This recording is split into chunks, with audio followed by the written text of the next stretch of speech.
Kamusta na po kayo? Purihin ang Panginoon ngayon pong Friday morning. Isa na namang edisyon ng morning devotion ang ating matutunghayan buhat sa ating pinakamamahal na iglesia, ang Crossroad United Methodist Church.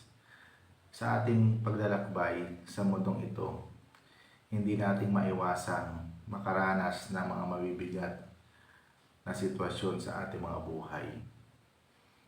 Ano ang ating gagawin? Kanino tayo lalapit? Kanino natin ipagkakatiwala ang lahat? Sa umagang ito ng ating morning devotion, ay babahagi ko po ang makikita natin sa Isaiah 41 verse 10b. Ganito ang sinasabi, "Aking palalaksin ka, o ikaw ay aking tutulungan, o ikaw ay aking aalalayan ng kanyang kamay ng aking katwiran." Ang title po ng ating morning devotion para sa umagang ito ay Tulong mula sa Diyos. Sa ating pangailangan, malaki man o maliit, lagi nating tatandaan na nakahandang tumulong ang Panginoon Diyos sa bawat isa sa atin. Meron akong 3 bagay na ibabahagi upang mas lalo pa nating makita yung kadakilaan at katapatan ng ating Panginoon. Una, bibigyan tayo ng lakas ng Diyos. Mahalaga ito sa pagharap natin sa mga problema. Kung tayo ay weak, hindi natin ma-overcome ang mga suliranin na dumarating sa ating mga buhay. Sa pamamagitan ng lakas na nagmumula sa ating Panginoon, magagawa nating ma-overcome, mapagtagumpayan, malampasan ang mga problema na dumarating sa ating mga buhay. Kung minsan ito ay nagdudulot sa atin ng panghihina, panglulupaypay, ngunit lagi nating tatandaan na ang Diyos ay nakahandang tumulong sa bawat isa sa atin sa pamamagitan ng pagbibigay niya ng kalakasan upang tayo ay maging matagumpay sa mga problema na kinakaharap at dumarating sa ating mga buhay. Pangalawa, tutulungan tayo ng Diyos. Hindi kayang arukin ng ating isipan kung paano tutulong ang Diyos. Minsan, ang pagtulong niya ay nakikita sa mga simpleng bagay. Kung minsan nagliliwalag ang katarungan at ang solusyon sa mga problema, minsan naman ang pagtulong ng Diyos ay mga kamanghamanghang bagay sa mga hindi pangkaraniwang mga himala at kagaya ng tugon, ang kaagyat na tugon na siyang nagbibigay sa atin na lakas upang ang mga bagay na ito ay ating mapagtagumpayan. O kung minsan gumagamit siya ng mga tao, nagpapadala siya ng mga tao upang ihatid sa atin ang tulong na nagmumula sa ating Panginoon. Pangatlo, aalalayan tayo ng Diyos ng kanyang katwiran. Ayaw ng Diyos na magkasala tayo dahil sa ating pinagdaraanan. Ang kailangan lamang ay magtiwala tayo at manampalataya tayo sa Kanya. Batid ng Diyos kung paano bibigyan ng solusyon ng ating mga pangamba, ang ating mga problema. Ang tulong na Kanyang ibibigay ay ayon sa Kanyang layunin at katwiran. Hindi niya tayo ipapahamak at pababayaan hanggang tayo buong pusong magtiwala sa Kanya.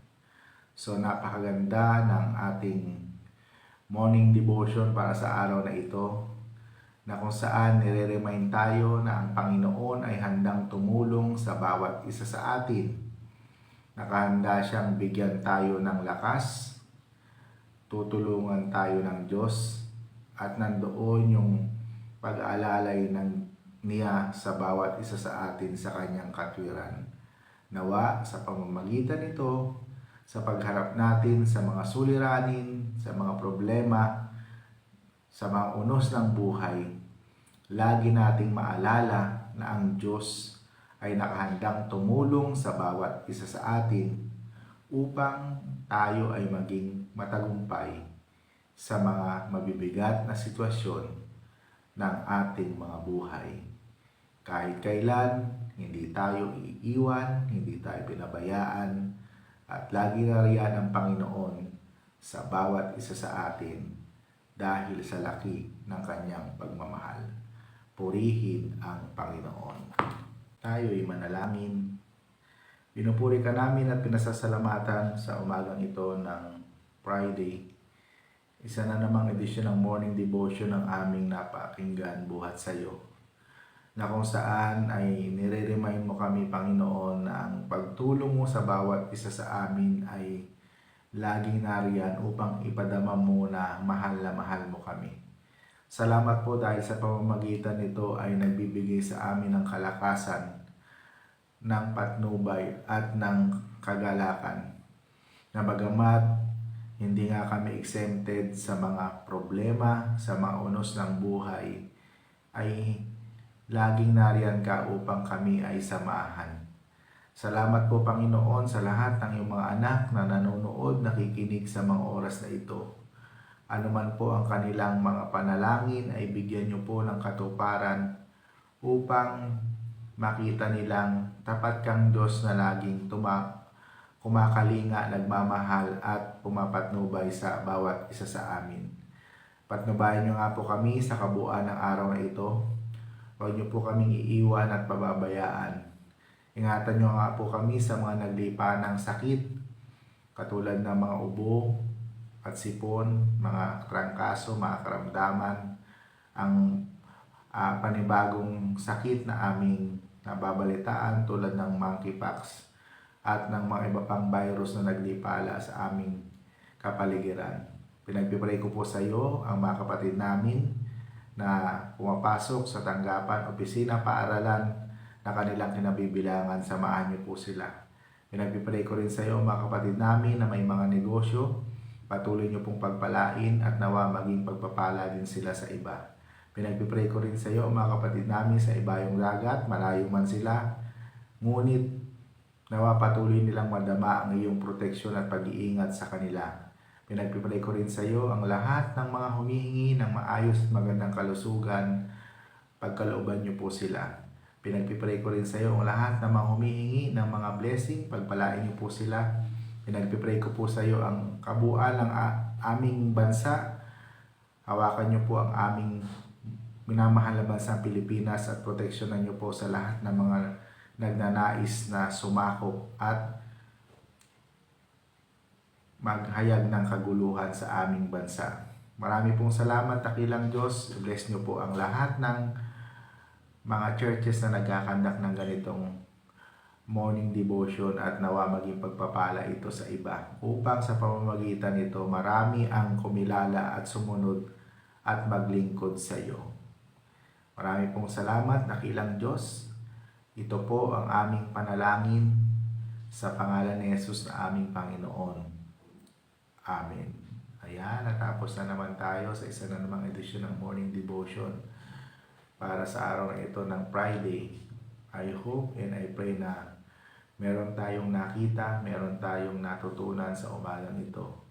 At huwag na po natin kalimutang ibahagi, i-share, itag sa ating mga kaibigan, sa ating mga kakilala, sa ating mahal sa buhay upang maging sila man ay mapagpala at ma-inspire at makilala din nila ang kadakilaan at karapatan ng Diyos sa kanilang mga buhay.